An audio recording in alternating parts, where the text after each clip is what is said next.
Web series ആട്ടോ. വിജയ് സേതുപതി പ്രധാന വേഷത്തിലെത്തുന്ന ഒരു വെബ് സീരീസ് വരുന്നുണ്ട്. അതിൽ ഒരു പ്രധാന വേഷത്തിൽ നമ്മുടെ ഇർഷാദല്ലേ, ഇർഷാദ് ആളുണ്ട്. എന്തായാലും ഈ വെബ് സീരീസ് സംവിധാനം ചെയ്യുന്നത് അജിത് കുമാർ. അജിത് കുമാർ.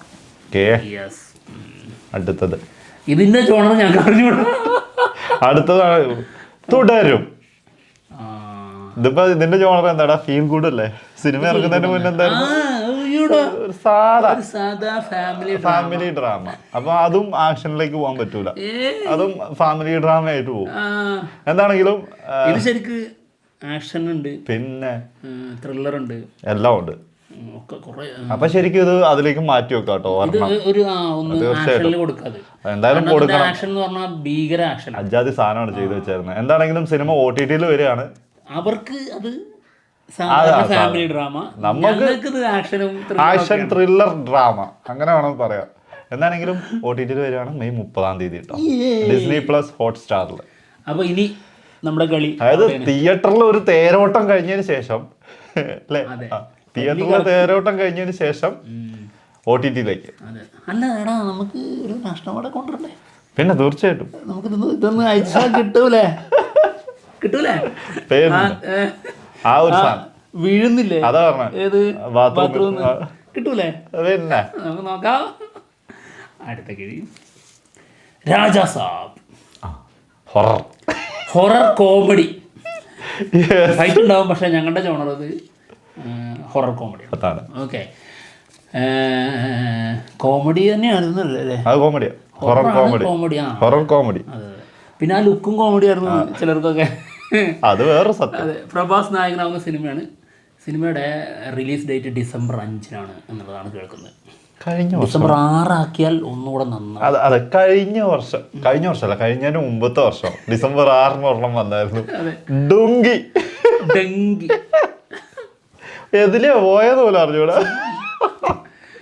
ഈ December 6 അത്ര നല്ല ദിവസമല്ല, കാരണം ഇവിടെ ഒരു ദുരന്തം ഉണ്ടായ ദിവസമാണ്. പ്രത്യേകിച്ച് സിനിമാക്കാർക്ക് അത് ഒട്ടും നല്ലതല്ല. ഞാൻ ജനിച്ച ദിവസമാണ് December 6. അടുത്തത് ടോർപെഡോ. ഏതാ ജോണർ? കണ്ടില്ലേ, ചുറ്റിക ത്രില്ലറാണല്ലേ? ശരിയാ. എന്താണെങ്കിലും ത്രില്ലറാ. ഫഫയും ബിനു പപ്പും ഒരുമിച്ചിരിക്കുന്ന ഒരു സ്റ്റില്ല് പുറത്ത് വന്നിട്ടുണ്ട്. ഫഫ ഇതിലൊരു പ്രധാന വേഷത്തിൽ എത്തുന്നുണ്ട്. ഓക്കെ, ഇത് ചിലർ ചോദിച്ചിട്ടുണ്ടായിരുന്നു, അതായത് ഫഫ അല്ല അതിലെ നായകൻ. ഓക്കെ, ഫഫ അതിലൊരു ഇമ്പോർട്ടൻറ്റ് റോൾ ചെയ്യുന്നുണ്ട്, അല്ലാതെ ആളുടെ പേരിലല്ലത്. ഓക്കെ, നായകനായിട്ട് ഫഹദ് ഫാസിലിനെ ചിലരൊക്കെ തെറ്റിദ്ധരിച്ച് വെച്ചിട്ടുണ്ട്. എങ്ങനെയെന്ന് വെച്ച് കഴിഞ്ഞാൽ, അതായത് നസ്ലൻ, അർജുൻ ദാസ്, ഗണപതി, ഇതിൽ ഒരു പ്രധാന വേഷത്തിൽ ഫഹദ്, അങ്ങനെയാണ് നമ്മൾ അറിഞ്ഞത് കേട്ടോ. ഓക്കെ, അടുത്ത കിഴി. തുടരും കിട്ടിയോണ്ട് രക്ഷപ്പെട്ടിരിക്കുകയാണ്. 1-0. ചോട്ടാ മുംബൈ. അടിപൊളി. ഇത് ഏതാ ജോണർ? ഇതിനും അതേ പറഞ്ഞ പോലെ ആക്ഷനും ഉണ്ട്, കോമഡിയും ഉണ്ട്. ആക്ഷൻ കോമഡി ജോണർ അങ്ങനെ പറയേണ്ടി വരും. ഓക്കെ, തീർച്ചയായിട്ടും. ചോട്ടാ മുംബൈ 4K അറ്റ്മോസിൽ റിലീസിനെത്തുന്നു June 6. ജൂൺ 6 കുറെ സിനിമ ഉണ്ടല്ലോ. ആ 21 അത് ഇറക്കി വിട്ടിരുന്നെങ്കിൽ അടിപൊളിയാണ്. ഇതിപ്പോ പെരുന്നാളിനായി പോലടാ. June 6 പെരുന്നാളല്ലേ? പെരുന്നാൾ ദിവസം അന്നാണ് മറ്റേ ആസിഫ് അലിയുടെ ആഭ്യന്തര കുറ്റവാളി. സാരല്ല, സമയമുണ്ടല്ലോ, ചിലപ്പോൾ മാറിയേക്കാം. ഇനി മാറുമോ സംശയം. വ്യസന സമേതം കുടുംബസമേതം ആക്ഷൻ കോമഡി ത്രില്ലർ. എന്താണെങ്കിലും ഇമോഷൻസ് എന്തായാലും ഉണ്ടാവും. കുറച്ച് കൂടിയായി ഇത് കാണുമ്പോ നമ്മളിങ്ങനെ എന്തിനാണ് ഇത്ര കഷ്ടപ്പെടുന്നില്ല, 100 രൂപയല്ലേ തന്നത്, എന്തിനാണ് 1000 രൂപയുടെ അഭിനയം, കമ്മി വേണ്ട. അതാണ്. എന്താണെങ്കിലും ഫസ്റ്റ് സിംഗിൾ ഇന്ന് വരുന്നുണ്ട് 6 മണിക്ക്. ഓക്കെ, അടുത്ത കിഴി. ഇതിൽ തീരുമാനാവൂലേ? അല്ല, ഒന്നല്ലേ അതന്നെ, അതിൽ തീരുമാനാവും. ശരിയാണല്ലോ അല്ലെ? ലാസ്റ്റ് കിഴിയാണ്. അടിപൊളി. ഇതിപ്പോ ഇത് ആക്ഷൻ ആണോന്നൊക്കെ ചോദിച്ചിട്ടുണ്ടെങ്കിൽ mythological action movie, periodic action movie അല്ലേ? പീരിയോഡിക്കും വരും. ഒരു മിനിറ്റ്, താഴെ എന്താ ഒരു സൗണ്ട്? ടിവിയാ? ടിവിയാണത്. അത് കുഴപ്പമില്ല, ഇതും കൂടി പറഞ്ഞു കഴിഞ്ഞില്ലേ? അത് ശരിയാ. ആ ന്യൂസ് കൂടി കേൾക്കട്ടെ.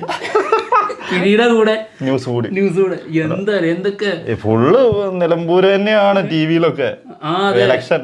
ഇപ്പൊ അവിടെ കേട്ടോണ്ടിരിക്കുന്നത് നിലമ്പൂർ ഇലക്ഷനെ കുറിച്ചാണ്. ഉറപ്പായിട്ടും. അപ്പോ ഫ്രണ്ട്സ് വിത്ത് ബെനിഫിറ്റ് എന്ന് പറഞ്ഞ പോലെ കിഴി വിത്ത് ന്യൂസ്.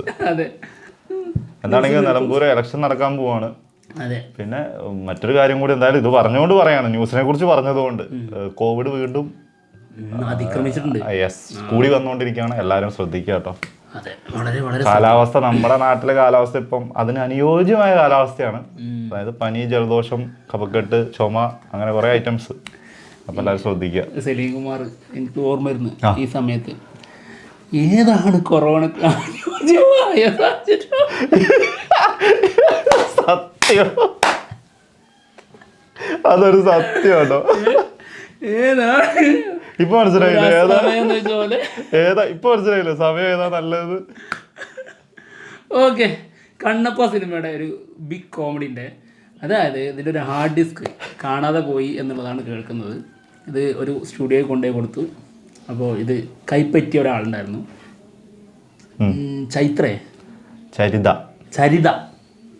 ചരിത എന്നുള്ള ഒരു പെൺകുട്ടിയുടെ കയ്യിൽ അങ്ങനെ ഒരു ഹാർഡ് ഡിസ്ക് കൊടുത്തു എന്നുള്ളതാണ് കേട്ടത്. അത് ആള് അടിച്ചു മാറ്റി, അതും കൊണ്ട് പോയി. എന്താണെങ്കിലും അതും മിസ്സായതിനകത്തെ കണ്ടന്റ് പ്രഭാസിന്റെ മാസീവായിട്ടുള്ള മേജർ ആക്ഷൻ സീക്വൻസ് ഉള്ള ഒരു ഹാർഡ് ഡിസ്ക് ആണെന്നുള്ളതാണ് കേട്ടത്. അപ്പോൾ ഈ ജോണർ മാറി, ആക്ഷൻ പോയി, ആക്ഷനൊക്കെ അടിച്ചോണ്ട് മിത്തോളജിക്കൽ മാത്രം. മറ്റൊക്കെ സ്വാഭാവികമായിട്ട് നടക്കുന്ന കാര്യങ്ങളൊക്കെ ഉണ്ടാവുള്ളൂ. അതെ, മേജർ ആക്ഷൻ ഒക്കെ പോയില്ലേ. വേറെ കാര്യം ചോദിക്കട്ടെ, സംഭവം എന്തായാലും ഈ ന്യൂസ് വന്നു, ഇത് സത്യമാണെന്നുള്ള നമുക്ക് അറിഞ്ഞൂടാ, അത് പോട്ടെ, അത് വേറെ സത്യം. ഇത് സത്യമാണെങ്കിൽ എന്തിനാണ് പ്രഭാസിന്റെ കൊണ്ടുപോയത്? നമ്മുടെ ചെറുക്കൻ്റെ അവിടെ ഉണ്ടാകും, ലാലേട്ടന്റെ എടുത്തിട്ട് പോയി കൂടായിരുന്നു. എന്റെ പൊന്ന് ചരിതൊക്കെ ഒരു കോൾ ഒന്നുണ്ടാവും. ഇതിന് നേരെ തിരിച്ചായിരിക്കും. അത് പ്രഭാസിന്റെ ടീമിൽ നിന്ന് വിളിച്ചിട്ടുണ്ടാവും, എന്റേത് വന്ന അപ്പൊ എടുത്തോട്ടോ, പൊക്കിക്കോട്ടോ. കളിക്ക് നല്ല പേരെടുത്തതാണ്, പൊക്കിക്കോ. അപ്പൊ ആദ്യം കോളുന്ന ചിലപ്പോ പ്രഭാസിന്റെ ടീമിന്റെ, അതാണ് ആ സാധനം മതി. ഇനി ചിലപ്പോ മോളെ അടുത്തത് മുക്കിയേക്കണേന്ന്, ഇതൊക്കെ ഒരു മേക്ക് ബിലീഫ് അല്ലേ മോളെ എന്ന് ഡയലോഗ് എഴുതി വെക്കാൻ പറഞ്ഞിട്ടുണ്ടാവും. അല്ല പിന്നെ അയ്യോ കൊണ്ടുപോയി, എന്തായാലും സാധനം പോയി എന്നാണ് കേൾക്കുന്നത് കേട്ടോ. അതായത് അറിഞ്ഞൂടാ ഇനി അതിനകത്ത് എത്രമാത്രം സത്യം ഉണ്ടെന്ന്. കാരണം ഇതിനെക്കുറിച്ച് ഡീറ്റെയിൽ ആയിട്ട് കുറച്ച് ആൾക്കാരൊക്കെ പറയുന്നത് അങ്ങനെയൊന്നും പോകൂല, അതായത് നമ്മുടെ മലയാള സിനിമകൾക്ക് തന്നെ ഓരോ സിനിമകൾക്ക് 15 മുതൽ 20 ലക്ഷം വരെ ഹാർഡ് ഡിസ്കിന് ചിലവാക്കാറുണ്ട്. അപ്പോൾ അതായത് ഓരോ ഹാർഡ് ഡിസ്കും ആക്കി അത് എത്ര കോപ്പികൾ ചെയ്ത് വെക്കും. അങ്ങനത്തെ ഒരു കോപ്പി അല്ലെങ്കിൽ ഒന്ന് മിസ്സായിരുന്നതിൽ ഒന്നും സംഭവിക്കാൻ പോകില്ലെന്നാണ് പറയുന്നത്, കേൾക്കുന്നത് കേട്ടോ. അപ്പൊ അതൊരു ന്യൂസ് എത്രത്തോളം സത്യമാണെന്നുള്ളത് ഒരു ചെറിയ പ്രമോഷൻ ആണോ എന്നൊരു സംശയം. അതെ, പറയാൻ പറ്റൂലല്ലോ. അതെ, എന്തൊക്കെയാണെങ്കിലും അതായത് ഈ സിനിമ എന്താവുന്നുള്ളത് നമുക്ക് വിഷയമല്ല. ലാലേട്ടൻ നന്നായാൽ മതി എന്നുള്ളതാണ് നമ്മുടെ ഒരു മെയിൻ കൺസേൺ. അതെ, അപ്പോൾ ലാലേട്ടൻ മോശമാണെങ്കിൽ പ്രഭാസിന്റെ കൂടി പോയാലേ വലിയ പ്രശ്നമാണ്. പ്രഭാസ്, അക്ഷയകുമാർ പിന്നെ സ്ഥിരം വാങ്ങി ഒരു പരിവായിരിക്കും. അത് മൂപ്പർക്ക് എന്ത് അടുത്തത് ഇങ്ങനത്തെ ഉണ്ടോന്ന് ചോദിക്കും വന്നിട്ട് ആ ടീമാണ് അയാൾ. അപ്പൊ എന്തായാലും തീർന്നിരിക്കുകയാണ് കിഴി എപ്പിസോഡ്. മറ്റുള്ള വിശേഷങ്ങളുമായിട്ട് ഉടനെ തന്നെ വരാം. എന്തായാലും ആക്ഷൻ സീക്വൻസ് പോയതുകൊണ്ട് കാറ്റഗറി ഒന്ന് മാറിയിട്ടുണ്ടോ സിനിമ, ചെറിയ മാറ്റം മാറി. Okay, by.